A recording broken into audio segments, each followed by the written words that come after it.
လေမြန်ကွင်းကနေပြီးတော့အဲ့ဒီလမ်းမှာအမေကနေပြီးတော့ပြည်သူတယောက်ပြောတာကျမနားထဲမှာကြားနေပါတယ်ထမင်းကနေပါတယ်တဲ့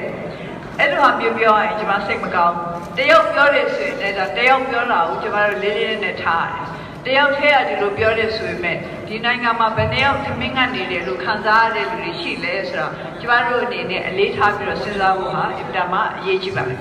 တယောက်ထဲအတန်ဆိုပေမဲ့လည်းကျမအနေထားတယ်ကျမတို့နိုင်ငံသူနိုင်ငံသားတွေကတယောက်ထဲကထမင်းကနေပါတယ်လို့ပြောလို့ရှိရင်ကျမစိတ်မချမ်းသာဘူးဘယ်သူမှဒီနိုင်ငံမှာထမင်းမငတ်သင့်ဘူးဘယ်သူမှဒီနိုင်ငံမှာရုပ်ပိုင်းဆိုင်ရာစိတ်ပိုင်းဆိုင်ရာလုံခြုံမှုပြပြနေတာမရှိသင့်ဘူးထမင်းငတ်တယ်ဆိုတာဟာရုပ်ပိုင်းဆိုင်ရာလုံခြုံမှုမရှိတာပဲကိုနေသူကဘယ်နောက်စားမဲ့ထမင်းနက်ကဘယ်ကလာမလဲဆိုတာ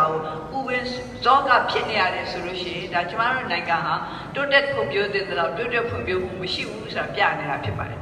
ဒါပေမဲ့ဂျုံလုံးပြောရမယ်ဆိုရင်ကမ္ဘာပေါ်မှာအချမ်းသာဆုံးလို့ဆိုတဲ့နိုင်ငံဒီမှာတောင်မှဆင်းရဲမွဲတေမှုဟာနဲ့မလွတ်ကင်းကြပါဘူးဆင်းရဲမွဲတေမှုတွေရှိခဲ့ပါတယ်ကျမလည်းဒါတွေကိုသတိပြုမိခဲ့ပါတယ်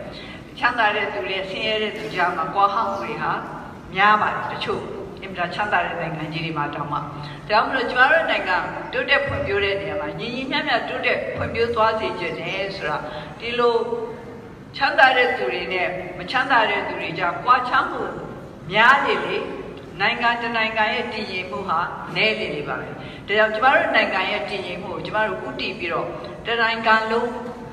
ဟန်ချက်ညီညီနဲ့တိုးတက်တာကိုဖွံ့ဖြိုးတာကိုကျမတို့မြင်ချင်ပါတယ်အဲ့ဒီဟာအတွက်လည်းကျမတို့ကြိုးစား